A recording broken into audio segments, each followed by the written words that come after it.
Buenas, estamos aquí de nuevo, tercer episodio del podcast. En esta ocasión estamos Raúl y un servidor en Blanes porque vamos a entrevistar a Roger Pérez, fisiólogo de profesión, y hoy sobre todo gracias por recibirnos aquí, y lo que vamos a tratar de hacer es explicarle a la mayoría de la gente qué es ser un fisiólogo y cómo ayudas a las personas a través de tu profesión. Bueno, primero agradeceros vuestro interés también.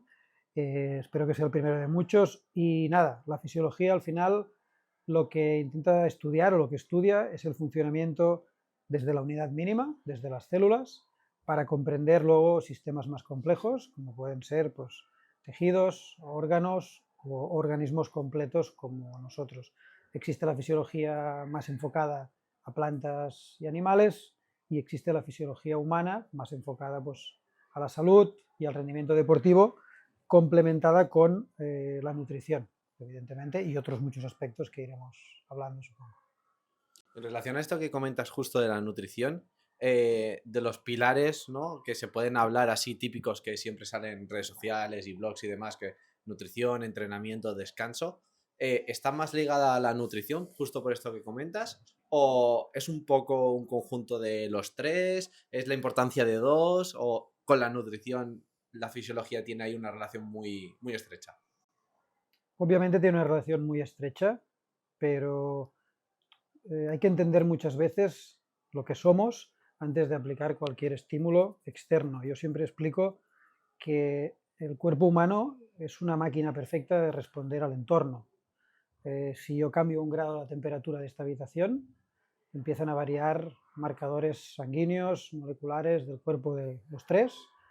Imaginaros si solo es cambiar un grado sentados, lo que implica un entreno, la comida, la respiración, la hidratación que comentábamos antes, la calidad del sueño, con lo cual la fisiología engloba todos esos aspectos que afectan al cuerpo, para bien o para mal, y sobre todo otro concepto que seguro que tocamos es que no es estímulo-reacción lo que vale, sino es estímulo tras estímulo, los que decías tú, ¿no? Nutrición, entrenamiento, fisiología, a lo largo del tiempo generan inercias, que es un concepto que seguro que iremos tocando. Entonces, por ejemplo, cuando viene un paciente tuyo a consulta y reclama tus servicios, por ejemplo, ¿cómo empezáis a trabajar? Me refiero, ¿por dónde vas con la persona? Bueno, primeramente lo que intentamos conocer es su entorno, ¿no? Como hemos dicho que somos una máquina perfecta de respuestas al entorno, le preguntamos pues, cosas como su entorno emocional, ¿no? El laboral, porque el laboral, si un entreno, por ejemplo, dura una hora, ¿no? Una jornada laboral son 7 u 8. Sí, sí. Si estás 7 u 8 horas mal en un ambiente, estás teniendo un estímulo de 8 horas cada día, de lunes a viernes, que está afectando a todos los marcadores de tu cuerpo. O sea, estás entrenando a estar mal 40 horas a la semana. Es un entreno fantástico que realmente destroza a la gente, y la gente ya lo da por supuesto que ir a trabajar tiene que ser algo pesado, desagradable y tal. Y una cosa es lo que pensamos de aquí, y otra cosa es lo que reacciona nuestro cuerpo, ¿no? Y lo enfocamos así, ambiente laboral, ambiente familiar, evidentemente cómo come, cuántas veces come, cómo duerme, la relación que tiene con las nuevas tecnologías, ¿no? Pantallas móviles, sabéis perfectamente que, bueno, no hace falta ser muy analítico para ver los últimos 20 años la caída de la salud y la aparición de muchas tecnologías o el mal uso de muchas tecnologías. Y todos esos factores empezamos a saber quién es ese sujeto, y a partir de ahí pues vamos desmontando y aplicando hábitos para que mejore. Curiosamente, con Raúl, en el primer episodio estábamos hablando de la calidad de vida, ¿no? Cómo a veces es muy diferente cuando se habla de la expectativa o la esperanza de vida que puede tener un país, pero luego si te pones a analizar lo que es la calidad realmente de esos años, aunque sean más que antes, eh, realmente la calidad nosotros pensamos que está bajando, está disminuyendo. Por todo esto que estás diciendo ahora, ¿no? De las nuevas tecnologías cuando están abusadas o mal utilizadas, los hábitos nutricionales, por ejemplo, el sobreestrés que hay en general, por el ritmo de vida, etcétera. ¿Tú qué opinas sobre esto? Bueno, a nivel más de experiencia clínica y a nivel analítico, ¿no? de observación, porque al final, hoy en día, a nivel científico se empieza a utilizar mucho la palabra ciencia, pero la ciencia no es salir con un paper debajo de una publicación, porque un paper solamente es la observación, muy importante, de una muestra concreta de personas, que cada una de ellas tiene un entorno diferente, con lo cual te dice la tendencia general, ¿no? Respecto a lo que dices, hay, como decíamos antes, muchos factores que intervienen en todo esto, pero los que son claves, o el que nos encontramos dos clave de entrada, es la aceptación del estrés como algo, repito, mentalmente, pues a lo que nos tenemos que acostumbrar. Y la gente mentalmente se acostumbra, pero nuestras células están hechas para estresarse a través del sistema nervioso simpático, ¿no? De huida o de lucha. Pues no lo sé, quizá te atacaba un león una vez a la semana con mucha mala suerte. Pues esos 10 minutos de estrés están convertidos ahora en prácticamente las 13 o 14 horas de vigilia. La gente se despierta, coge el coche, se mete en un atasco, llega el jefe, no quiere verle la cara, llega a casa de mala leche, la mujer o el hombre, pues ya sabes, no le dice buenas tardes, qué guapo estás, y se va a dormir, y esto es la rueda. Entonces, el estrés, o este concepto que es muy conocido ahora, que es el distrés, ¿no? El distrés o de colapso, de burnout, es de las cosas que más encontramos aquí, que tenemos que empezar simplemente a organizar las semanas de las personas para que ese estrés baje, ¿no? No sé si me he explicado, pero mucha gente me pregunta, ¿qué alimentos puedo comer para estar saludable? Y yo le digo, hasta que no reduzcas el estrés, yo te podría lanzar aquí los mejores alimentos del mundo que tu cuerpo, tu intestino, tu sistema entérico, que es el intestino, el primer cerebro para mí, no absorbería nada. Entonces, primero hay que desmontar la película, estructurar, escribir muchas veces, ¿no? Y cuando la gente te baja un poco en unas 2 semanas, 3 semanas, puedes meter entrenos, puedes meter alimentación, pantallas, sin duda, un uso estratégico del móvil, ¿no? No es una parte de nosotros, es una herramienta que un día nos han dado para poder mejorar nuestra calidad de vida, ¿no? Esto no sé si se podrá contar o no, pero yo muchas veces explico el símil de un martillo. Imagínate que clavamos durante años clavos con la mano y un día nos facilitan una herramienta que es un martillo para clavar un clavo por la mañana, uno al mediodía y uno a la tarde. Hostia, si el martillo pesa, yo que sé, 15 kilos, ¿lo llevarás todo el día contigo? ¿O lo utilizarás pam, ¿no? Mediodía, porque si llevas todo el rato contigo, va a tener una repercusión. Pues eso se ha pasado de ser una herramienta a formar parte de la gente. Tú dile a la gente que se desprenda del móvil. Lo que la apague 20 minutos, le da ansiedad. Pero literal. Digamos que, o sea, volviendo a lo del estrés, sumado al trabajo, a la vida moderna, sobre todo en ciudades, en Madrid, Barcelona, ciudades más grandes, incluso no tan grandes, el hecho de tener el teléfono suma un estrés extra que creo que no beneficia porque yo el problema que veo es la intención, cómo utilizas esos aparatos. O sea, es decir, no creo que la herramienta, es lo que tú dices, sea mala, No. sino que el problema es no saber utilizarla. Entonces, joder, es curioso cómo alguien puede llegar aquí porque quiere perder un poco de peso y verse un poquito mejor en el espejo y la gente debe quedar flipando cuando le dices, no, escúchame, que vamos a organizar tu semana, vamos a bajar tus niveles de estrés y entonces los resultados que tú quieres van a ser las consecuencias, no ni siquiera los resultados. Entonces, joder, es curioso y me gustaría un poco para la gente que está escuchando el podcast que hiciéramos un pequeño ejemplo de típica persona, trabaja de 9 a 5 en una oficina, va a trabajar en coche. ¿Cómo puede simplemente cambiar eso? Porque al decirlo suena relativamente fácil, pero creo que a la hora de aplicarlo puede ser un poquito más difícil. Es muy difícil. O sea, antes Dino comentaba el tema de las redes sociales y los hábitos que ¿no? Que hay muchos poetas de hábitos, que digo yo, que ponen una lista, ¿no? Frío, menos pantallas, todos los que sabemos de memoria, y yo particularmente, que creo que lo hacen con buena intención, me doy cuenta como eso es un eje de frustración para mucha gente que lee los hábitos y dice, mañana me pongo. Y claro, el hábito va ligado de una bioquímica inercial que es interna. Esto que dicen también de los 21 días es otra chorrada marketingiana, ¿no? Porque cada persona, depende, por ejemplo, de qué microbiota tenga, va a ser más capaz de adherir un hábito o menos. Lo que quiero decir es que cuando la gente ve la lista de hábitos y empieza motivado a intentarlo y no puede, a los 3-4 días cuando se rinde o desfallece del hábito, automáticamente pasa de una dopamina de baja calidad motivacional que se cree que va a ser el nuevo Hulk a una molécula de la frustración y de la ansiedad que pasa a pensarse que es mucho menos de lo que realmente es. Eso le lleva a una temporada de estar fatal. No volver a intentarlo hasta el cabo de un año, en año nuevo, ¿no? Típicos propósitos. Y eso son las listas de hábitos, yo siempre digo, están muy bien, pero cuidado porque cada hábito corresponde a una persona.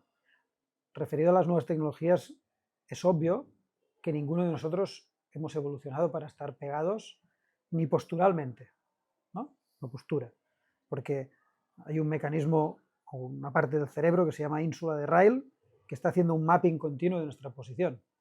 Cuando una persona está triste, se va encorvando, pero también tiene el efecto contrario. Si tú te vas encorvando, la ínsula de Ryle piensa que está triste y genera neurotransmisores de tristeza, ¿no? Eso por una parte. Luego están las ondas. Nuestras células tienen mucha influencia y mucha interacción con campos electromagnéticos, de siempre. Este es nuevo. Ahora nos están cruzando aquí wifi, mi móvil, su móvil, tal. Entonces, lo que me preguntabas, para ser más concreto, hábitos generales es, por ejemplo, tener una estrategia con el tema del teléfono, ¿no? Usarlo es una buena herramienta, sí, pero no usarlo de manera continuada. De hecho, podríamos ahondar, y espero que lo hagamos más adelante, en qué significa ya hoy en día cuando alguien no sabe qué hacer mirar el móvil. ¿Sabes? Va mucho más allá ya de distracción. Es un tema de adicción. Es increíble, ¿eh? Porque no nos acabamos de dar cuenta y lo que puede repercutir, ¿no? Un aparato como este. Aprofundizando un poco, pero tampoco sin ir demasiado al grano. Los que te seguimos, sabemos que hablas mucho de la microbiota y es un tema como muy crucial y la relación que tiene con el cerebro y toda la actividad y más a nivel emocional, física, bueno, en todo, ¿no? Que tiene con el cuerpo. Descríbenos un poco cómo funciona la microbiota por encima, sin profundizar, y cómo está conectada con el cerebro, por ejemplo. Perfecto. La microbiota, primero decir que la conozco muy a fondo, mucho más a fondo en los últimos años, gracias a dos de los compañeros de Ergonutri, que no sé si quieren ser nombrados, pero si alguien lo pide, lo haré. Yo después de estudiar el sistema inmune y nutrición, fisiología, preparación física, encontraba que había un vacío, que algo faltaba para que encajara. Bueno, la microbiota al final es un conjunto de bacterias, virus, arqueas y hongos que tenemos en el tracto del intestino, sobre todo en el último, en el colon, ¿no? Pero bueno, también el intestino delgado. Y son bacterias que durante millones de años han invadido o colonizado nuestro intestino a cambio de una relación simbiótica. Ellas tienen sustrato y a cambio favorecen unas funciones fisiológicas. Para no entrar muy a fondo, estas bacterias yo siempre las defino como los habitantes de un bosque, ¿no? Sabemos que en un bosque si hay moscas, lagartijas, conejos, osos y lobos, ¿no? Tiene que haber un equilibrio para que el ecosistema esté equilibrado. Todo el mundo entendería que si de golpe metemos muchos lobos, va a caer, ¿no? la especie, digamos, que está por debajo. Pues ese equilibrio es el que forma a nivel bacteriano millones y millones de bichos que están ahí dentro, protegiéndonos de un montón de cosas, ¿no? A nivel en el eje emocional que comentabas, Dino, bueno, cada vez hay más evidencia científica y al final clínicas de psiquiatría, psicología ya están yendo directamente por la microbiota, ¿no? Para conocer depresión, ansiedades y cosas más graves, ¿no? Pero al final el equilibrio que hay es muy fácil. Yo justamente creo que ha sido hoy, he publicado que el cerebro, para mí, humilde opinión, es el primer intestino. ¿Por qué primero? Primero por velocidad de reacción. Si yo te pego un susto y pego un grito aquí ahora, nadie se pondrá las manos en la cabeza. Te las pondrás en el estómago. porque aquí hay más de 40.000 neuronas. Es el sistema entérico. Neuronas como estas, igual. Después hay otra cosa. Las primeras 3 semanas de embrión nuestro, de cualquier persona, el cerebro y el intestino son lo mismo. Se van separando, pero siguen conectados por el nervio vago, ¿no? Entonces, cuando hay desequilibrios de microbiota, para hacerlo fácil, significa que unas bacterias que cuando ellas comen sustrato alimentario, su residuo metabólico, ¿no? su caquita, por ejemplo, es serotonina, pues si esas bacterias no las tienes en sus poblaciones correctas, no producen suficiente serotonina y tú tienes menos sensación de felicidad y estás más decantado a tener ansiedad, tristeza. ¿Y la tristeza qué te lleva normalmente a comer qué? Comida basura. Dulces. Esos dulces alimentan a bacterias que compiten, curiosamente, contra las que producen serotonina. Y ese es el círculo vicioso donde está gran parte de la población.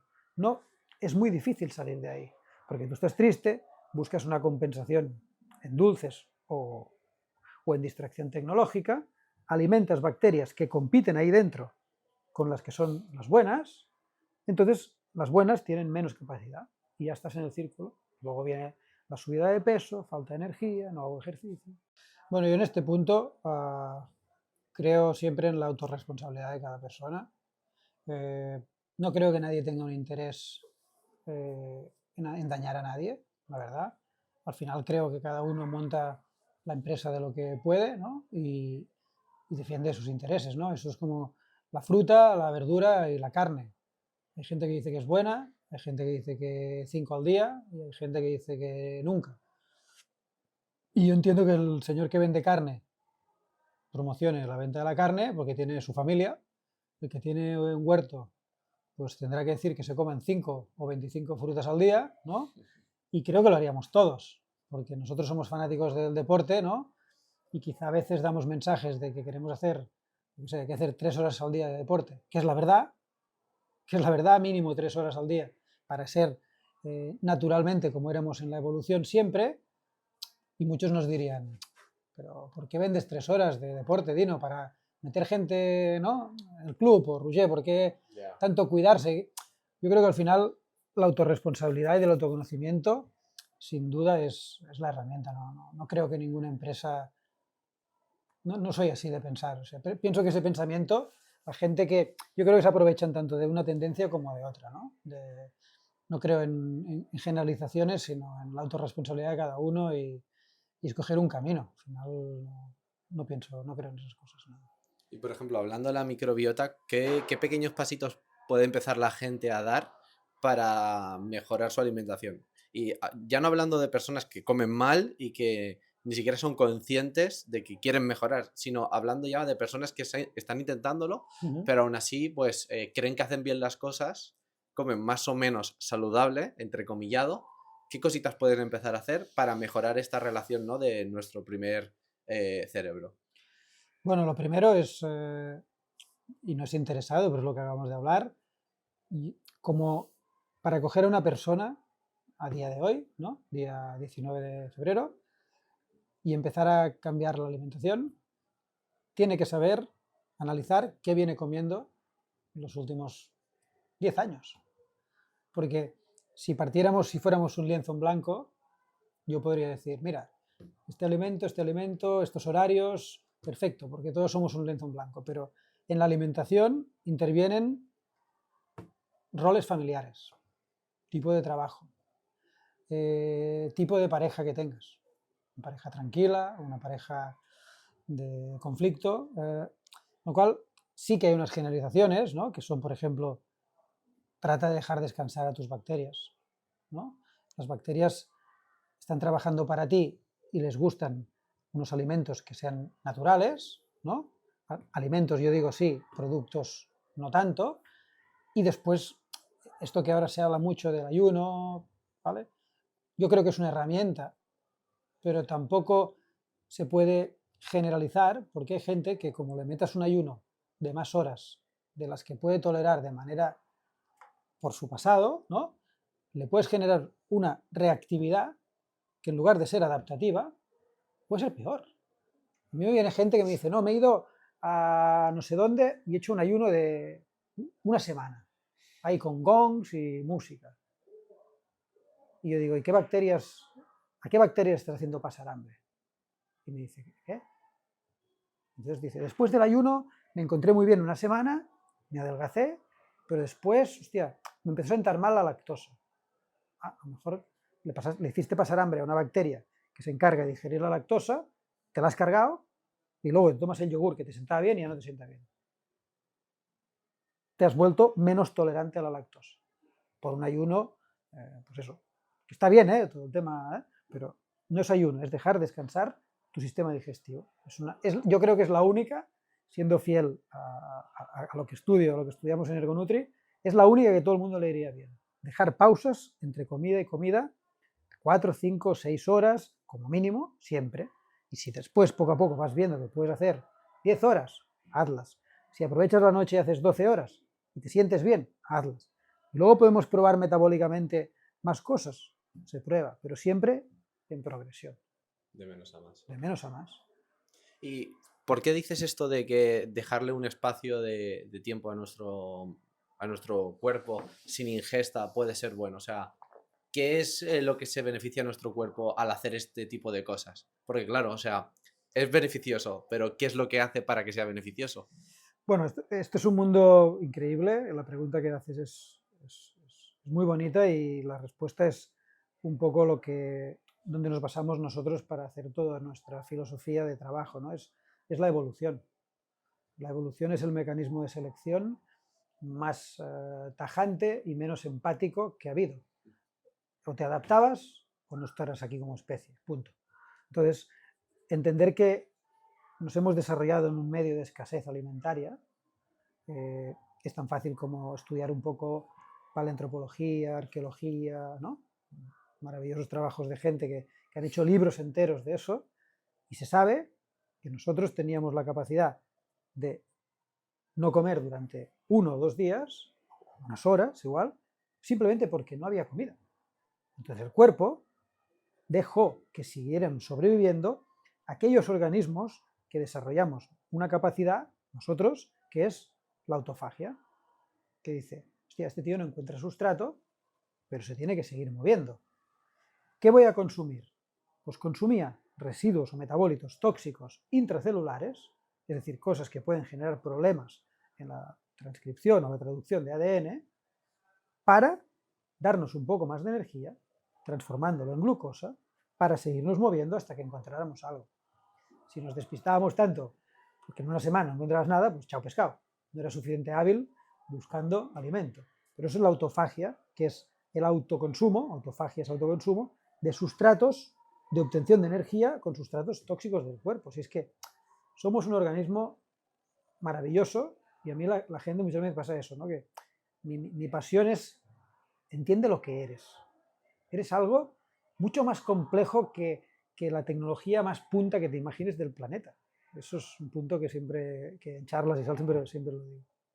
O sea que en realidad, cuando estamos buscando hoy en día tantas respuestas a cómo mejorar nuestra salud, nuestra condición física, tal y cual, gran parte de las respuestas, salvando las distancias que hemos evolucionado y estamos en otra época, están en nuestro pasado.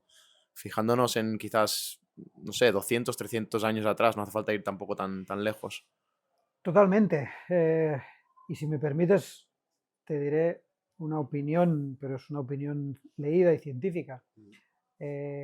Y la leí hace muy poco en un libro muy, muy bonito que se llama El tercer chimpancé. Y es ciencia, no es una opinión. Nuestro genoma, desplegado completamente, solamente dista un 3% de un chimpancé. Si os pudierais imaginar que el genoma es inimaginablemente largo, ¿no? Un 3% es una pequeñísima parte, ¿vale? Con lo cual, cuando a mí la gente me dice que hemos evolucionado, no hemos dado tiempo a que nada evolucione, cambiando muchísimo el entorno. Entonces, hay ejemplos en ese punto buenísimos, ¿no? Yo leí hace poco que el ADN de un sapo es más complejo que el nuestro.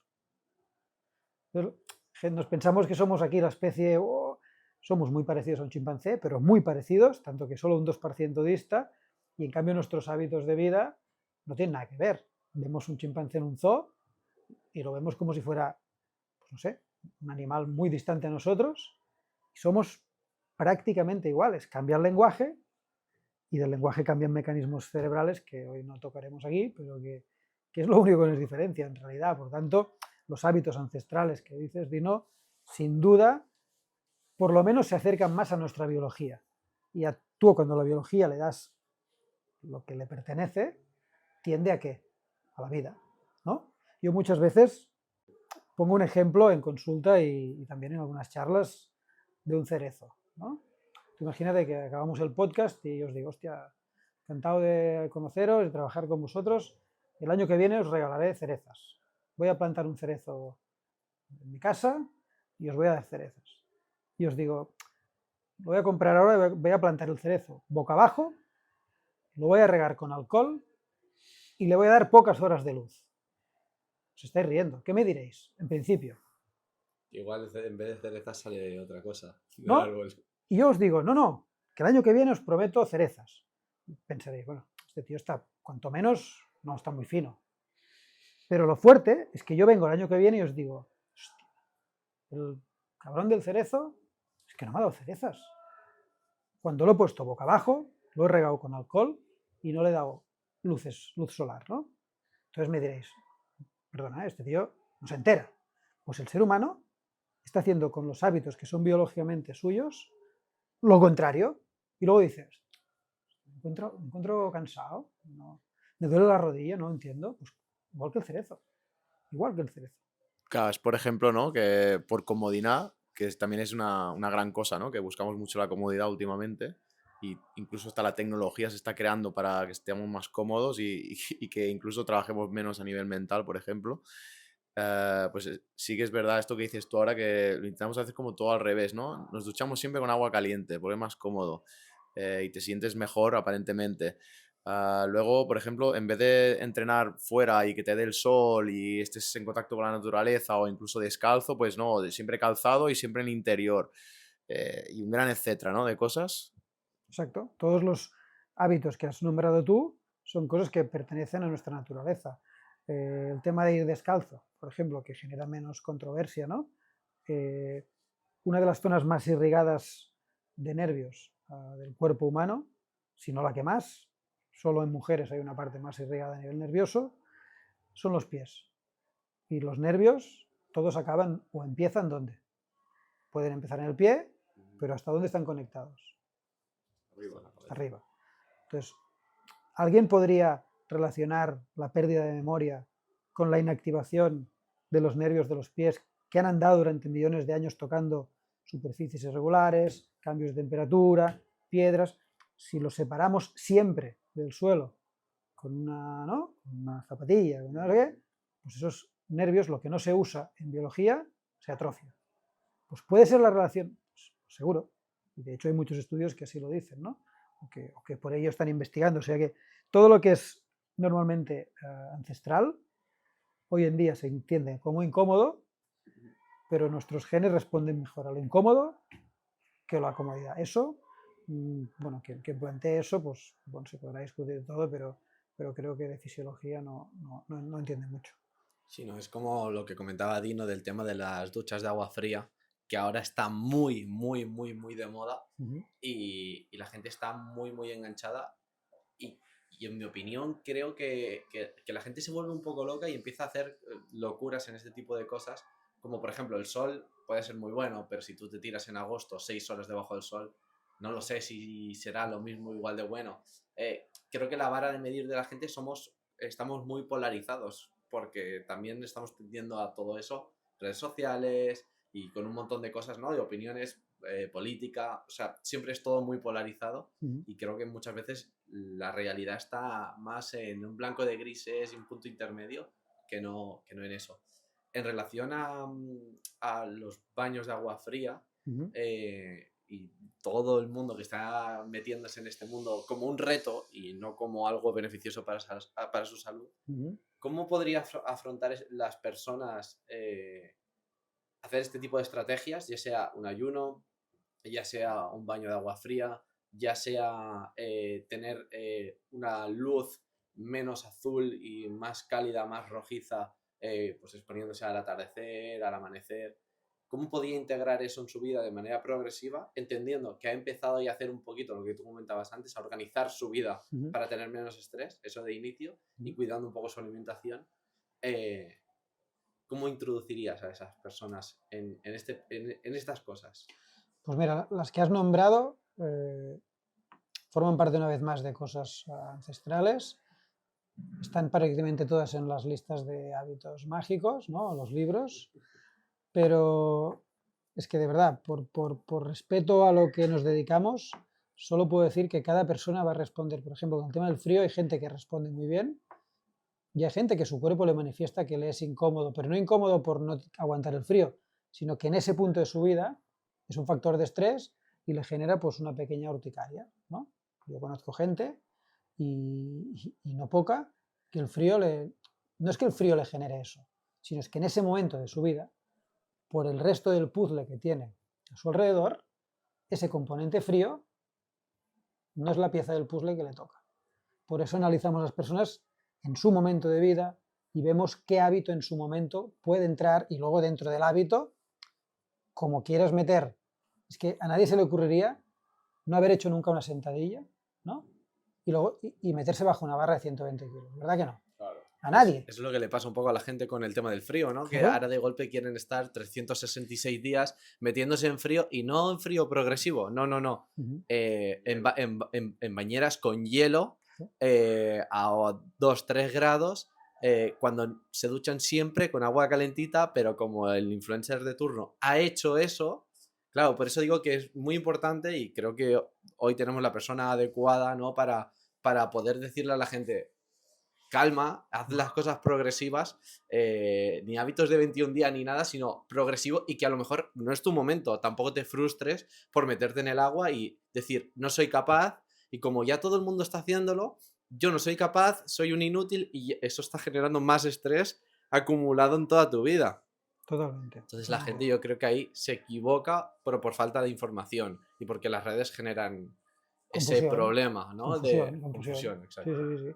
Yo siempre digo en eso y parecerá que estamos barriendo para casa, pero es la verdad. Yo siempre pienso con el tema, por ejemplo, de los coches, ¿no? Todo el mundo, cuando tiene un coche, se cuida bien del filtro de aceite, se cuida del limpiaparabrisas, de llevarlo incluso antes de lo que toca la revisión. Y yo le pregunto, está bien, ¿y dónde lo llevarías? Al mecánico, ¿no? Es una respuesta obvia.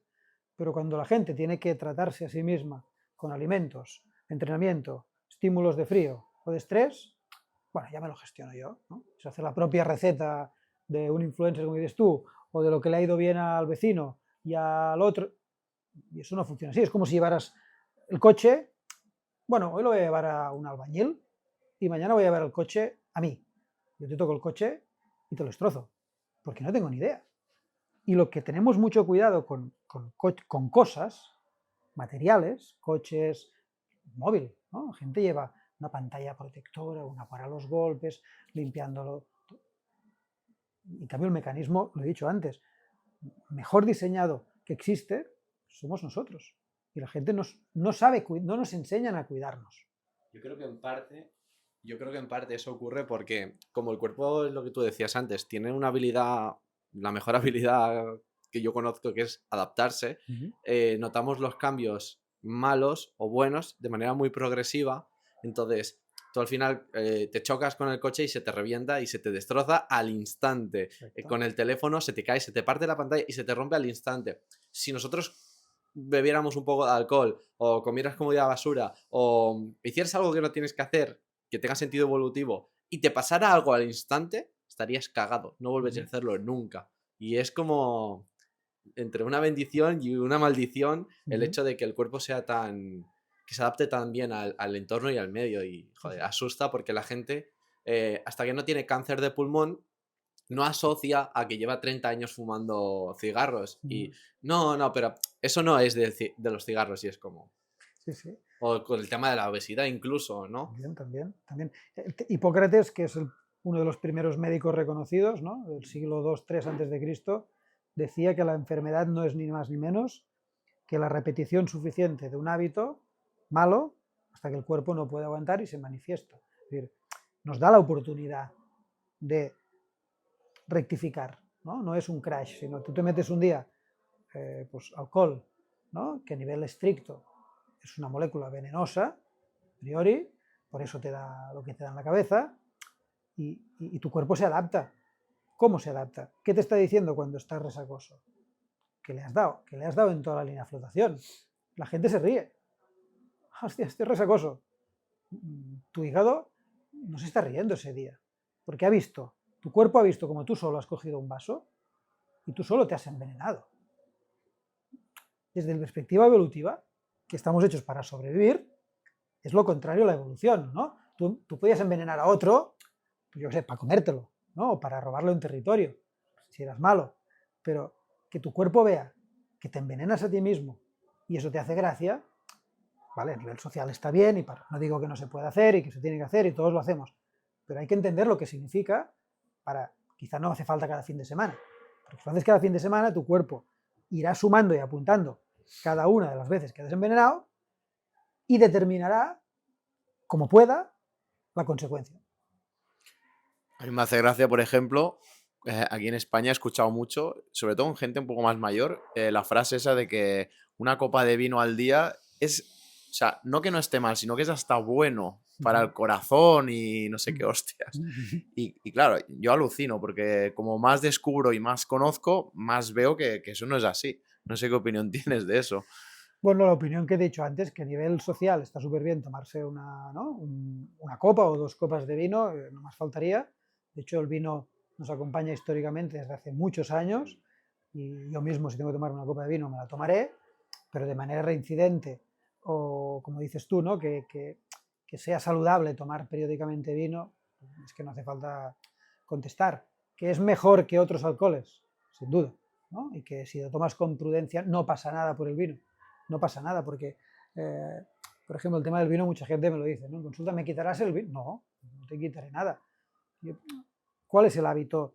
El hábito, que es que no se entiende como hábito porque respirar, si tú estás respirando todo el día en una gran ciudad, ¿no?, estás respirando cada día, todo el día, un aire contaminado. Entonces dices, ¿qué dejo antes? Hostia, pues yo miraría primero respirar bien, ¿no?, y después dejar el vino, ¿no? Pero es que es siempre contar frecuencia de estímulo y reincidencia del estímulo y duración del estímulo. Y en eso empezamos a ordenar aquí un poco, claro, gente que viene aquí y dice, yo vivo en Barcelona y no puedo salir de Barcelona, ¿vale? Pues vamos a buscar la posibilidad de que el fin de semana te subas a la montaña o cerca del mar y aprendas a respirar bien ahí, ¿no? Porque es otro tema que quizá tocamos más adelante. No nos enseñan a respirar. Ahora ha salido una noticia en redes sociales o en algún periódico, ahora no recuerdo cuál era, que salía la noticia de Haaland que entrenaba a fuerza y dormía con la boca tapada para hacer una respiración nasal y lo tachaban como de algo que era, bueno, la muerte para lo humano. Entonces es curioso, ¿no? Porque la ignorancia y el desconocimiento, porque al final es un medio de comunicación que tiene más importancia para un público seguramente un poco más mayor, un poquito más joven o que se dedica al mundo de la salud, ya está como más tachado, pero que la información es muy importante para la gente. Entonces hay que ser muy coherente a la hora de decir las cosas y consciente. Y justo lo que comentabas del tema de la contaminación del aire y demás, es un poco lo que comentabas de Hipócrates, que es la acumulación de pequeños pecados, ¿no?, lo que hace que acabes enfermando o que la causa de la enfermedad. Entonces, a veces a lo mejor con cuidar tu microbiota, hacer ayunos, lo que decías tú, ¿no?, organizar y a lo mejor irse el fin de semana a la naturaleza con aire más limpio. O sea que al final vivir en una ciudad no hay que volverse loco y asustarse, porque a veces no depende de ti, porque depende de familiar, trabajo y demás, y pues puedes compensarlo, aunque es una palabra Sí.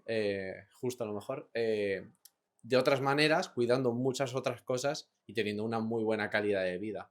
Totalmente. Siempre la compensación, lo has dicho como una palabra o dudando un Un poco, poquito de miedo. pero no lo es. Al final, yo a veces lo veo como una torre, ¿no? La estructura de los hábitos o de una persona, donde justamente con la ciencia, pero el arte es ir pegando los estímulos justos para que esto no caiga. Tú no puedes hacer presión solo de un lado. No es solamente respirar bien, frío y todo bien, porque también te puedes pasar para el otro lado. Es una compensación. Yo muchas veces, estos últimos días, no sé por qué, el concepto de salud, ¿no? Que creo que es lo que también estamos buscando aquí un poco propagar, que hay muchas definiciones, ¿no? De la OMS y de mucha gente, ¿no? Muy reconocida. Yo desde mi humilde visión así de filósofo científico loco, hostia, estos días lo pensaba, ¿no? Y pensaba, para mí la salud son dos conceptos: estar bien ahora y poder hacer lo mismo o más que lo que hacías la semana pasada. ¿Por qué digo eso? Porque desgraciadamente tenemos la salud de hoy, que es encontrarse bien, como estamos aquí, a gusto, sin un dolor físico, pero esta noche tocamos madera de que no, pero nuestro corazón puede dejar de latir por mucho que nos cuidemos. Por lo tanto, a veces nos obsesionamos mucho con la salud, los hábitos y tal. Haz aquellas cosas en que hoy te hagan sentir bien, que puedas hacer un poco más a nivel deportivo, a nivel de cualquiera de los hábitos que te gusten, que la semana pasada, porque yo hoy por hoy creo que el futuro no está escrito. Entonces, buscar salud a largo plazo me parece cuanto menos osado, ¿no? Sí que hay que tener una planificación, que es de lo que nos dedicamos nosotros, pero el concepto de definición de salud yo lo entendería como estar bien ahora, tener energía para hacer las próximas cosas que quiero hacer esta tarde, ¿no? Como hemos hablado antes, y un estado emocional que no sea de picos excesivos, moverse, yo siempre digo números, ¿no? Entre un 6 y un 8, y después la vida ya nos dará hostias, ¿no? Para bajarnos a un 3. Y yo siempre digo, cuando todo se tambalea, solo te quedan los hábitos. Eso sí que es una cosa que a mí, pues experiencias mías vitales, me han sacado el hacer, estar hecho polvo y a lo mejor en lugar de hacer 5 bien, cuando estás mal haces 3 bien. Pero agarrarte ahí como un animal, que es lo que eres, para mí, a lo mejor soy muy simple en ese sentido, es lo que creo que al ser humano le aguanta no caer en adicciones. Y en relación, por ejemplo, lo que hablábamos de antes, de lo de la respiración nasal y el tema de Haaland, que estaba metiéndose mucho en estas cosas, porque no solo eso, también se protege con las gafas de luz azul y hace earthing, ¿no? Lo que hablábamos del pie descalzo en la naturaleza y demás. ¿Cómo puede ser que la gente del rendimiento, que a priori, entre comillas, no está buscando la salud de manera directa, sino busca el rendimiento, conviva con ese concepto de salud y empiece a hacer cosas antes, teniendo en cuenta que lo que buscan es rendimiento, y gente que tiene que buscar salud porque no se dedica a eso, no gana dinero de eso, no hace ningún paso en relación a la salud? Entonces, es una cuestión económica, es una cuestión más personal, mental, de querer ser el mejor y por eso a lo mejor tomar esas decisiones. Y me parece que está bien, pero al mismo tiempo mal, porque me da la sensación de que la cadena debería ser al revés y no de arriba rendimiento a salud, sino de la salud que arrastrara al rendimiento. Sin duda. Porque somos más, para empezar, solo por eso. No, pero es que aparte sin salud no hay rendimiento a medio o largo plazo. Eso es una definición que yo vengo dando desde las primeras charlas que daba hace ya muchos años, 15 o más. La introducción era: sin salud no hay rendimiento. Por lo menos, repito, a medio o largo plazo, seguro. Y la gente se piensa muchas veces que el deporte de élite no es salud. Y eso es mentira. Un deportista de élite bien llevado tiene abajo una base de salud inmunológica, de salud alimentaria, de salud fisiológica general, emocional, para llegar a un rendimiento top. De hecho, pasa con los ciclistas, ¿no? Los ciclistas que cuando acaban grandes vueltas la gente los ve pues, con mala cara, muy delgados. Los ciclistas puedes tomarlo por 2 veces, los de alto rendimiento. Hay un estudio me parece que son los últimos 100 años, de los que han competido, solo competido en el Tour de Francia. Comparando esas personas a la tercera edad, su calidad de vida, su independencia física y su longitud, o sea, su esperanza de vida, es mucho mayor si coges un grupo igual de seres normales. Y esa gente que cuando acaba un tour parece que esté hecha polvo, están desinflamados, están con unos niveles óptimos a todos los niveles. Sí que es verdad que tienen poco tejido graso porque se han pegado una paliza, pero porque han llegado preparados allí de manera óptima. No sé si me estoy explicando. Claro, también estamos diciendo que es un momento muy puntual, que han acabado esa prueba que es tan exigente, pero no todo el resto del año están así. Claro. Entonces, claro, estamos hablando de un momento quizás el más crítico de la temporada para ellos. Correcto. Pero llevan preparándose progresivamente en todos los factores para llegar bien a hacer eso. Pero incluso al final de eso, tú coges la orina o muestras de cualquier otro tipo de biologías y no salen gente enferma. Tenemos muchas veces que el concepto de delgadez es como enfermizo, ¿no? Es como de poca salud. Y no es verdad. De hecho, en el mundo de Aerox, CrossFit y todo, muchas veces se venden ahora cuerpos extremadamente voluminosos, ¿no? Que en la naturaleza nunca han estado. Yeah. Porque, no sé, yo te digo, uno de mis maestros que está en Ergonutri siempre me lo dice. El tipo de humano saludable es un bosquimano. Es unas tribus o un masái.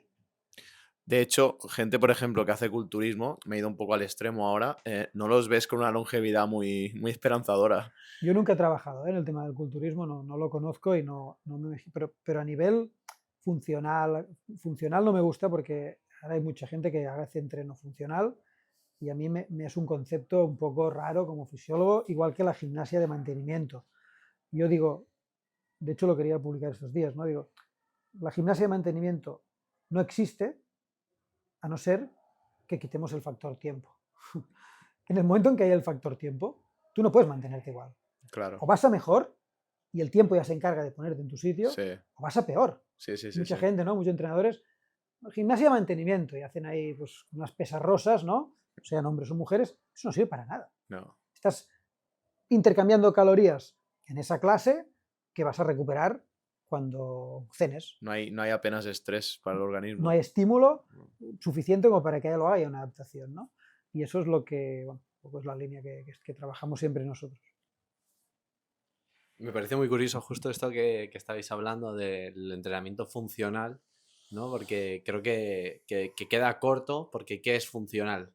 O sea, es un poco una pregunta, ¿no? ¿Qué es funcional? ¿Para qué es funcional? ¿Por qué ese entrenamiento tiene sentido, sirve? Justo lo hablábamos antes un poco, igual sin profundizar tanto, pero creo que a la gente se le puede quedar más claro lo que, entrecomillado, sería un entrenamiento funcional para lo que realmente nosotros somos como humanos. Entonces, no sé si nos puedes dar un poco de información o tu propio concepto en relación a esto. Sí, yo puedo explicar siempre lo que es mi concepto y lo que yo he ido aprendiendo gracias a toda la gente que me he encontrado, que siempre lo digo, grandes maestros, que es el gran regalo que he tenido en la vida, pero es que al final es abstraerse un poco de la vida moderna que nos creemos que es lo normal. ¿Qué tenías que hacer en la naturaleza? Trepar, correr, mover cosas pesadas de tanto en cuanto. Luchar está mal visto, pero tenías que luchar. Y la lucha no solo tiene que ver con el músculo, tiene que ver con un montón de hormonas, que luego hoy se ve que tienen que ver con la pérdida o no de pelo, con la capacidad de ganar músculo, etcétera, ¿no? Pero si tú ves el compendio de cosas que tenías que hacer para sobrevivir, huir también era un mecanismo de estrés, que tenías que salir por patas si te perseguía un depredador, o si decidías enfrentarte porque estabas acorralado.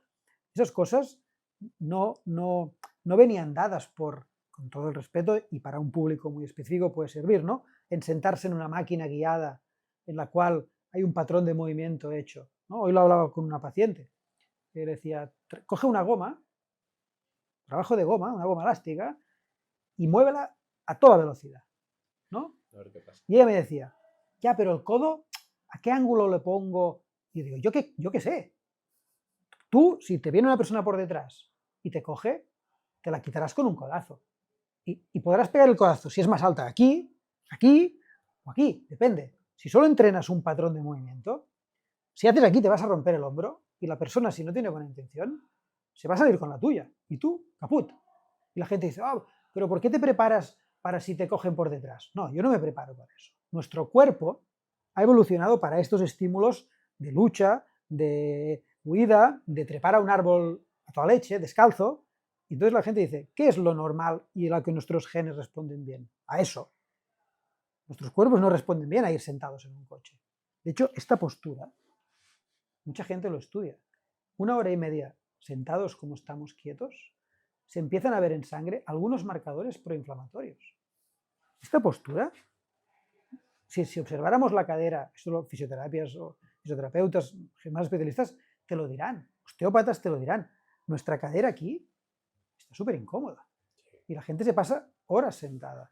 Pues, no sé, claro, puede sonar raro, pero trabajar de cuclillas, moverse cada 1 hora y media de manera, esto es una cosa que siempre la digo, las pequeñas píldoras, que es una cosa que sí que se escucha por ahí, pero tienen que ser cada 1 hora y media. Mira, eso sería uno de los hábitos que me has preguntado, que le irían bien a todo el mundo. Cada 1 hora y media, muévete. Es más fuerte un cuerpo que se mueve muchas veces al día que uno que está sentado 8 y luego se pega 3 horas de entreno porque se cree que es un Ironman. Es mucho más respuesta nuestra, porque por la mañana ibas a buscar no sé qué, cogías comida. Eso es mucho más natural. Mira, ese hábito sí que le podría ir bien a cualquiera en su nivel. Puedes hacer flexiones, sentadillas, agacharte al suelo. Y el trabajo funcional, pues, que me he ido un poco de la pregunta, es todo aquello que tus rangos de movimiento te permiten. Hoy en día se habla de flexibilidad, ¿no? Muscular estática.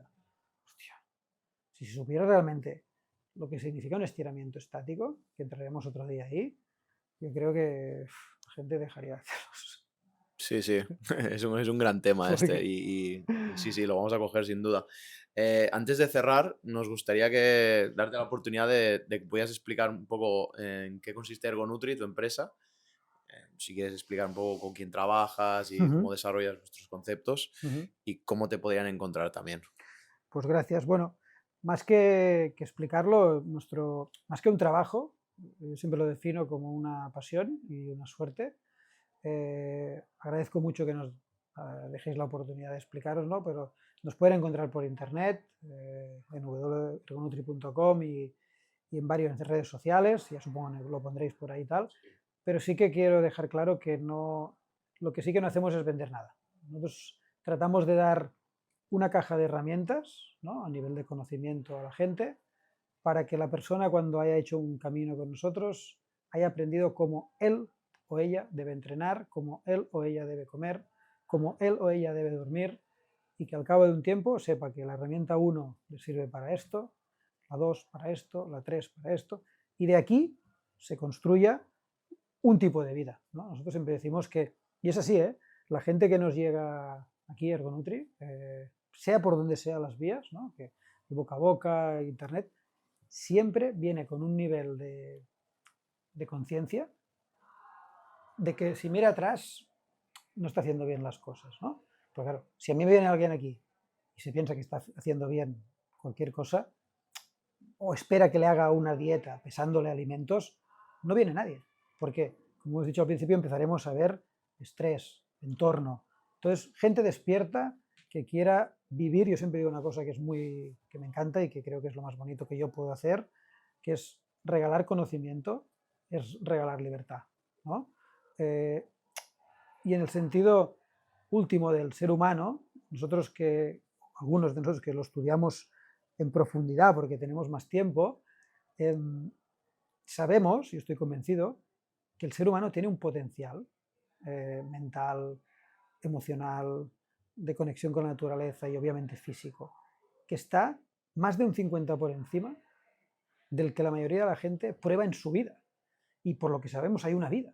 Entonces nuestro lema muchas veces es acércate a tu máximo potencial, que es la mejor manera de rendirle tributo a la vida, ¿no? Claro. De hecho, es casi el título que pusimos en nuestra primera entrevista juntos, ¿no? De cómo alcanzar el máximo potencial, que también es uno de los objetivos que tenemos a través de todos estos profesionales que vamos entrevistando, ¿no? Ofrecerle a la gente, pues lo que dices tú, ofrecer conocimiento pues yo creo que la barrera entre no alcanzar el potencial máximo de que cada uno puede desarrollar, la barrera misma es el conocimiento, pues la falta de ello, ¿no? Que no tenemos la información correcta o no sabemos justamente elegir qué información es la que nos sirve, por todo lo que hay ahora de difusión en las redes, por ejemplo, o información tóxica, sobre información. Y nada, también sabemos que das seminarios. No sé si tienes alguna fecha en vista o si alguien puede acudir a ver tus charlas, ¿cómo Sí. lo organizáis? Sí, nosotros, bueno, la próxima que voy a dar va a ser a través de un seminario científico que tiene relación con el sistema inmune, va a ser en Madrid, pero esta la organiza otra organización más de salud. Pero nosotros en Ergonutri sí que vamos montando talleres, que normalmente los dividimos en 5 bloques, donde empezamos un poco entendiendo qué es la evolución, luego explicamos, el orden no me acuerdo muy bien, pero es microbiota intestinal, luego qué es la alimentación y cómo diferenciamos de la nutrición. Gente, nutrirse incluye no desnutrirse, por ejemplo, ¿no? Muchas veces el dispendio energético que haces cuando discutes con alguien es la manera más absurda de cascarte tu intestino. Tú tienes una discusión con alguien por ego. Punto número 1. Dudo que cambies la opinión de la otra persona. Punto número 2. Durante la discusión te has generado moléculas tóxicas para tu intestino. Punto número 3. Eso te ha costado un gasto calórico que vas a compensar con una comida que va a desgastar tu sistema digestivo. Imagínate, ¿no?, el coste que tiene una discusión y el beneficio. Es beneficio cero, porque no hay manera más absurda de discutir que haciéndole cambiar la opinión a otro ser humano. Yo no he visto nunca que tú y yo discutamos de algo y tú tengas una opinión firme, yo te pego una chapa de la hostia, discutimos y tú me digas, Roger, 100% contigo, de acuerdo. ¿Verdad que no? Suele costar. Lo que es más económico, yo siempre lo digo, es cerrar la boca. Tanto respirando como hablando. Cuando te pregunten, como hoy, yo nunca explico tantas cosas. Si me hubieras dicho, suéltame aquí. Pero cuando alguien tiene interés y piensas que puede servir, ese es tu momento. Pero si no, yo siempre lo digo. La gente me dice, ¿qué puedo hacer para comer menos? Cerrar la boca es comer menos, respirar por la nariz y hablar cuando te lo piden. Múltiples beneficios. Múltiples beneficios gratis. Qué guay. Pues ya hemos concluido la entrevista. Para mí ha sido una auténtica pasada, se ha aprendido un montón y la verdad que me quedo con muchas ganas de saber más y estaría aquí preguntándote pues a lo mejor 5 o 6 horas por decir un número, porque no estoy seguro de si estaríamos solo ese rato. Sin duda repetiremos si tú quieres y nada, muchísimas gracias, ha sido un placer. Todo el conocimiento y aprendizaje que has podido lanzar aquí a 3 personas, bueno, 2, pero todas las personas que puedan aprovecharse de esto y al final es lo que decías tú, ¿no? El conocimiento y la información bien aplicada es libertad. Entonces, hoy hemos dado un poquito de libertad a estas personas. Pues muchísimas gracias también a vosotros y seguro que haremos cosas. Muchas gracias. A ti. Gracias. Gracias.